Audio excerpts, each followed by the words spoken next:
Have you ever wondered if you could just create money?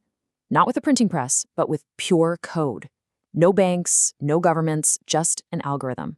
Well, today we're diving headfirst into that incredible and, let's be honest, ultimately catastrophic story of algorithmic stablecoins. I mean, this is the big question, right? This is kind of the holy grail for so many people in the crypto space. The dream is to create money that has all the stability of something like the US dollar, but with the speed, the transparency, and the truly borderless power of blockchain tech. But here's the problem. The big hurdle crypto has always had to face. For money to actually be useful, like day to day, it has to be stable. You can't go buy a coffee if the price of your digital dollar might swing 20% while you're standing in line. That's the whole issue with something like Bitcoin. It's a wild roller coaster, way too volatile to be practical for your morning latte. So, the first wave of stablecoins came up with a really simple, really straightforward solution. For every single digital token they created, they promised to hold one real US dollar, or something just as stable, in an actual bank account. Think of it like a digital receipt. Simple, effective, and pretty easy to wrap your head around. And look, this model, which is used by giants like USDC, it works. It's incredibly reliable, and people get it.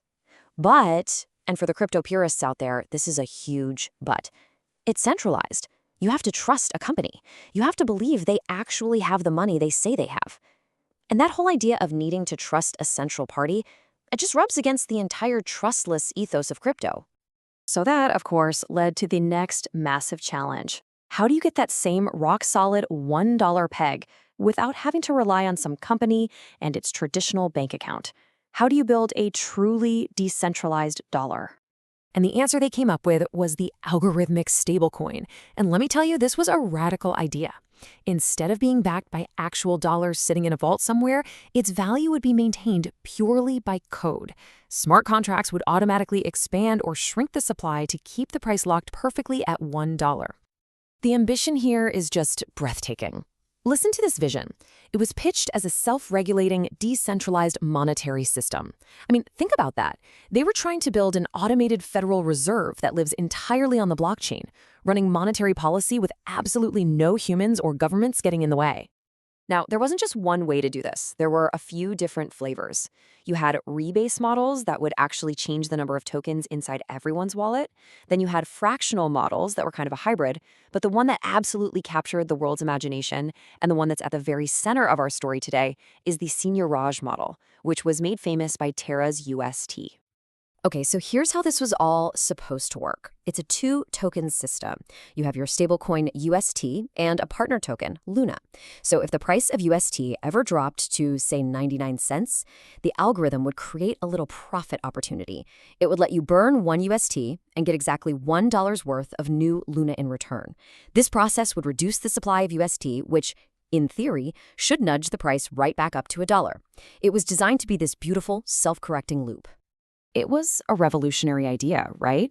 A machine that could literally just print stable money.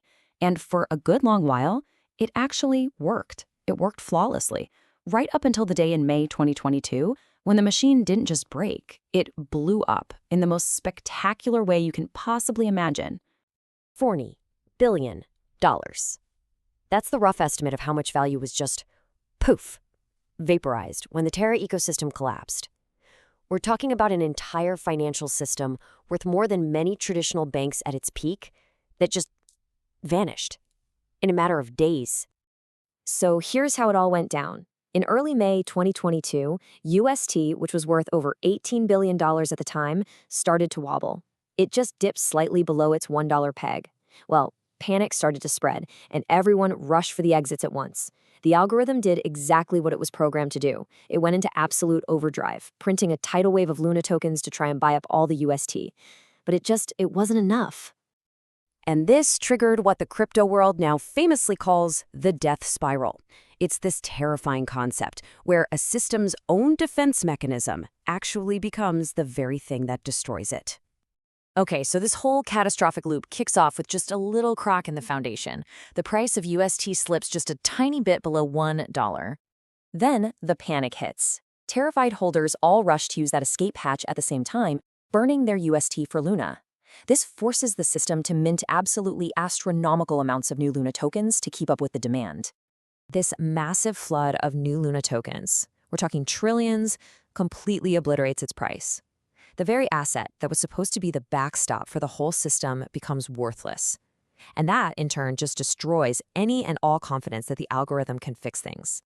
And that total loss of faith, well, it pushes the price of UST down even further, which causes more people to panic and burn their tokens, which mints even more worthless Luna. And you see where this is going. The cycle just repeats, getting faster and more violent each time until both tokens are worth basically zero. The fallout from this was just immense, but it taught the industry some really hard, really crucial lessons.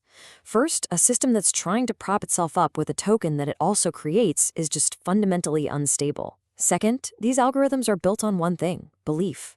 Once the market's confidence is gone, the code is totally powerless.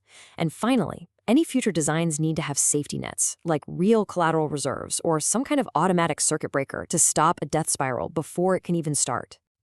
So when you actually lay it all out, you can see the trade-offs crystal clear. You've got your fiat-backed coins like USDC, low risk but centralized. You've got crypto-backed coins like DAI, which use other crypto as collateral, so they're moderately risky.